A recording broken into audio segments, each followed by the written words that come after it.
Hiya, Laurie here, welcome back. Hope you're all doing really well and that you're all looking forward to Easter and hopefully things kind of going back to normal soon, or normal-ish, or as they're calling it, the new normal. So I hope you guys are all doing well.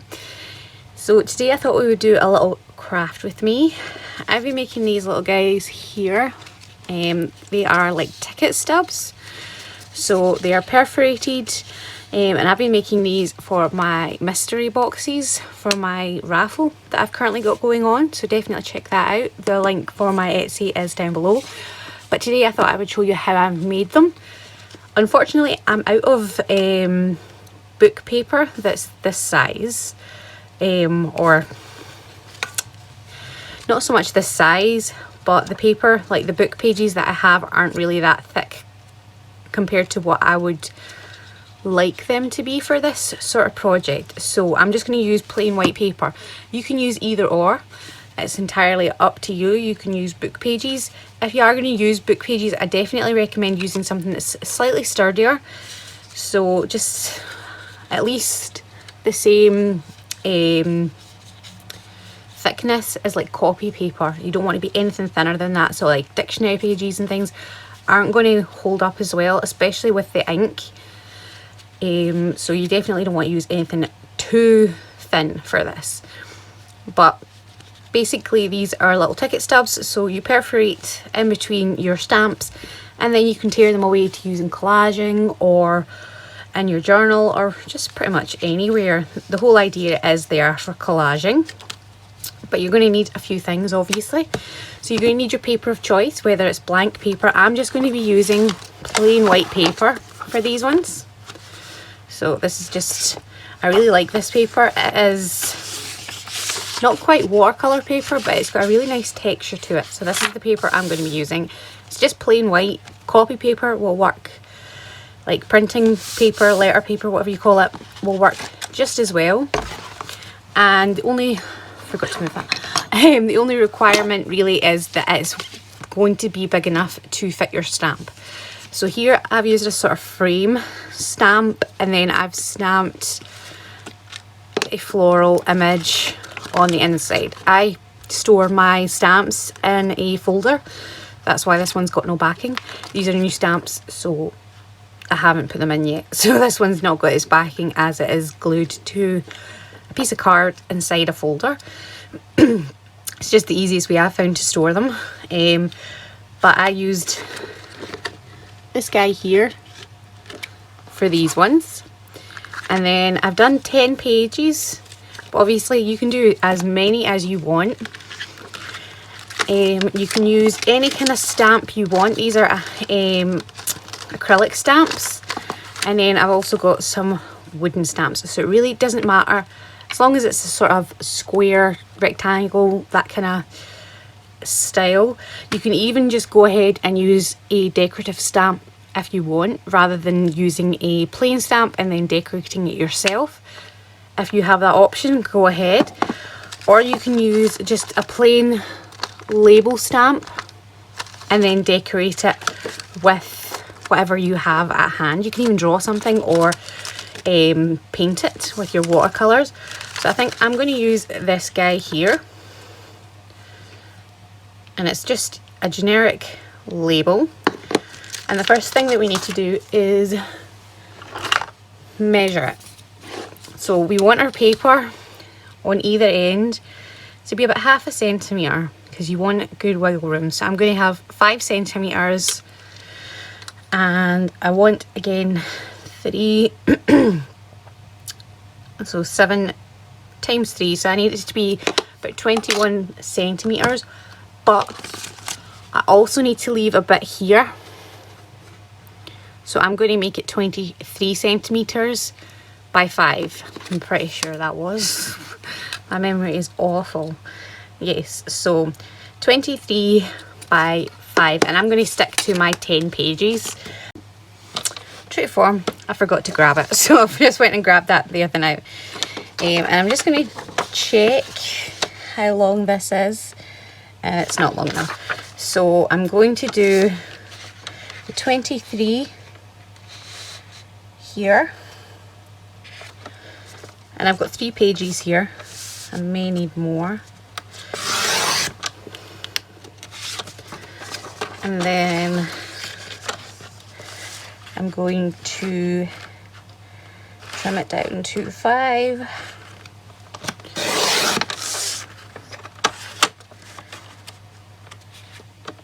And like I said, you can use as many pages as you want.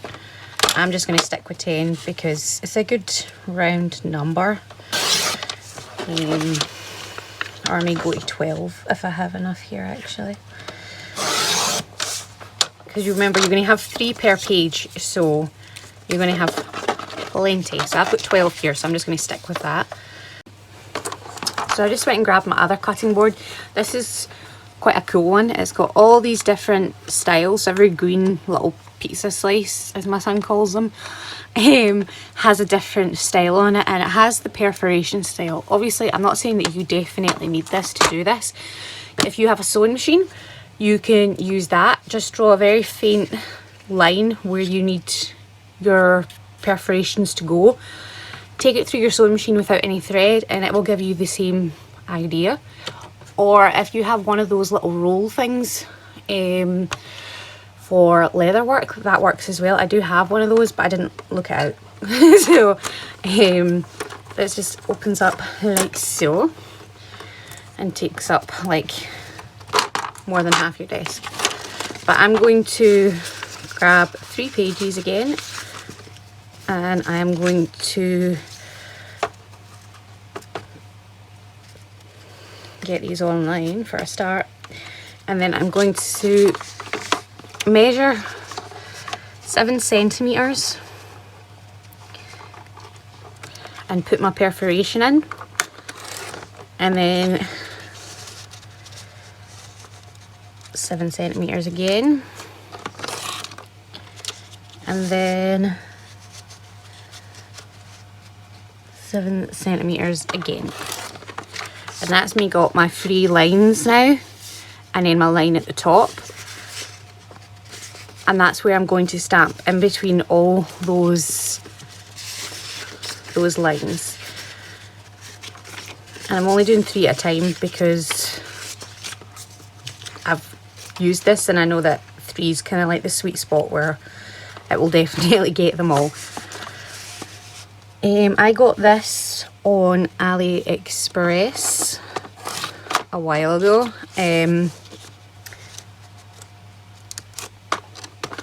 But I'm sure if you had a look on Amazon, you probably will be able to find it. It is definitely a handy little thing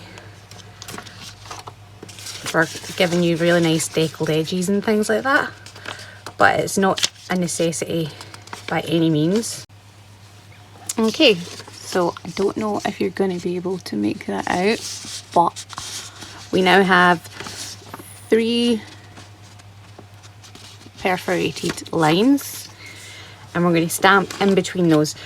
And the good thing about the acrylic stamps is obviously you can kind of see where you're placing it. You do want to leave it a sort of equal amount between each line, so like the bottom and then your line here. It's a bit more difficult with a wooden stamp because obviously it's harder to judge where that's going to land, but you can obviously do it. And it's not, if it's for you, it doesn't need to be perfect. The whole idea of collage is it doesn't need to be perfect anyway, so don't stress too much about it. So I'm just going to stamp all 3 of these like so, and then I'm going to pick, I think I might do a little mushroom because these are new. I haven't actually used these yet. I think I'm going to do this dude here with the writing. Just going to have a quick look and make sure it's going to, yeah, I like that. And again, I forgot my wipes. So I'm just wiping that down. And then dry that bit off there. And I'm just using the same colour ink. Obviously, if you want, you can swap out your ink and use different colours.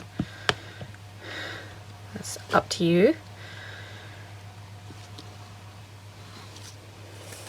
And there we go.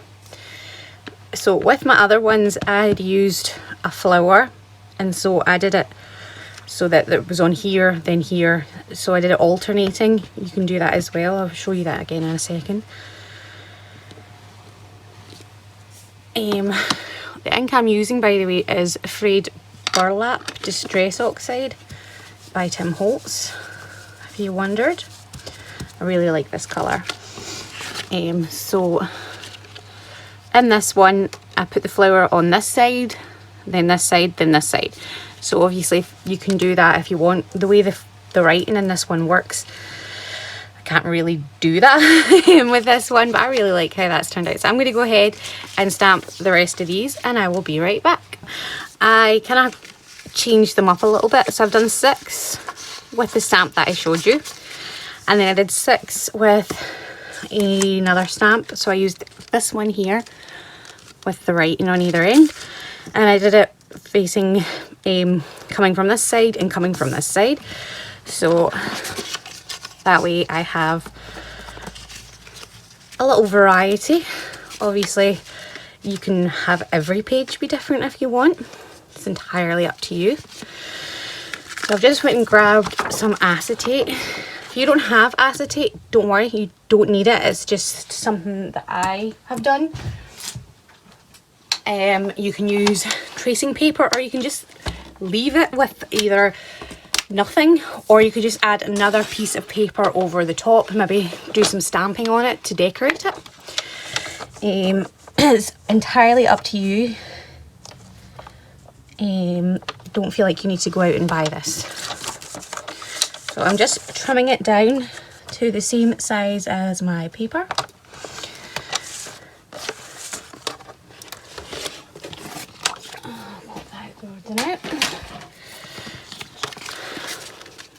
And that should be the exact same size. And then I'm going to grab my stapler, and I'm just going to pop 2 staples at the top. You don't want to put them too close to your perforation mark, because you want these to be easily ripped away, and the closer your staples are, the more difficult it is going to be for you to rip that top one off. You can also glue these down. It's just obviously a bit more time consuming, but you can definitely do it. I'm going to go and grab some cardstock because I forgot that as well. Why is it when you go to grab a bit of cardstock, you can never ever find one that you need the size of in your scrap pile? They're always too short or too not wide enough or something. Anyway, so I'm just going to measure this little space here, so where my first perforation mark is, and how wide that is. So it's about 2 centimetres. So I need this to be 2 centimetres longer than this. So this is 23 centimetres. So I'm going to cut this just over 25 centimetres. And this is just a piece of scrapbooking card, double-sided. I honestly couldn't tell you which book it's from because it was just lying free. Sorry. And then I'm going to cut it down to, again, 5 centimetres.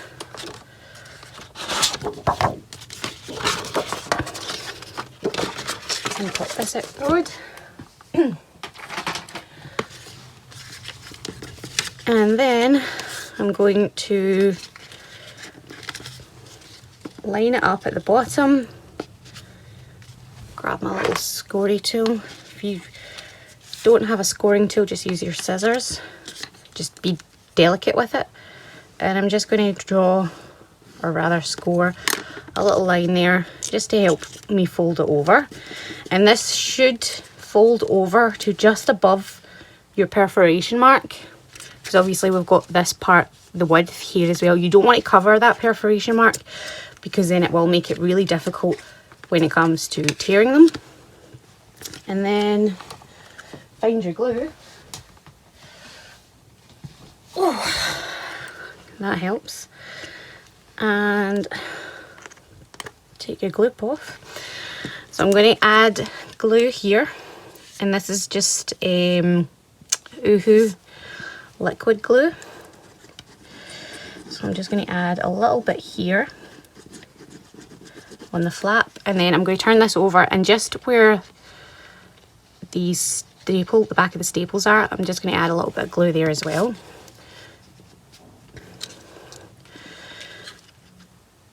And fold it down. Make sure it's all in alignment. And then just give it a couple of seconds to set. And there we have it, all finished, and is secure, just a very little bit at the top there. So it's not going to stop you tearing off your last strip, but it is nice and secure and it looks nice and polished. So I thought we could have a quick wee play with these. I grabbed out a couple of items, one of my little wax cameos, which I have gilded with a sort of blue silver, a wee vintage lady, and she's holding a flower, so I thought that was appropriate.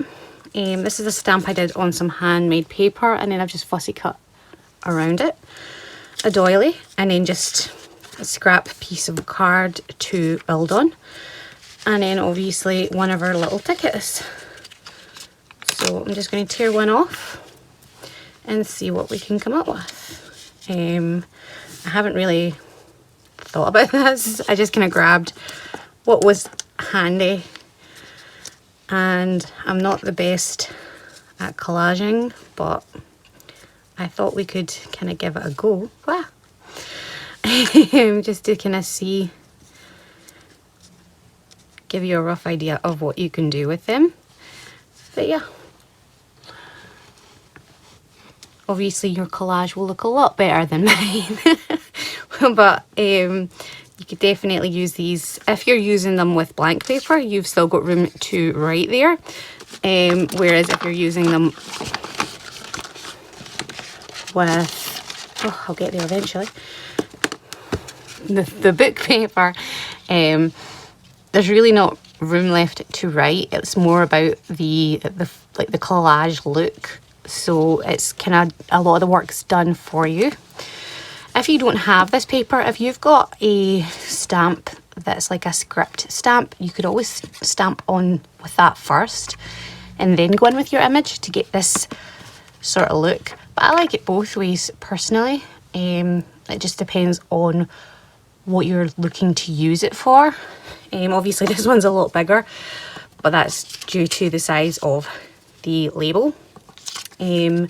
So depending on what size of label you use will depend on the size of your booklet at the end. But I hope you guys really like this. I really like this little project, this little craft with me, and I hope you guys enjoyed it as well, and I hope you give it a go and that you'll share your images with me on Instagram. I am at Laurie Hay, just the same as my YouTube name.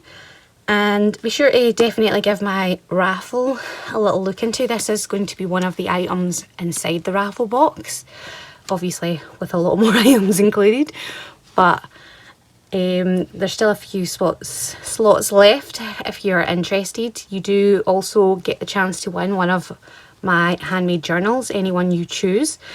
So it's a win-win for everybody, and it's just good fun. But thank you very much for watching, and I hope you're all doing well and that you're all safe, and I'll see you again soon. God bless. Bye.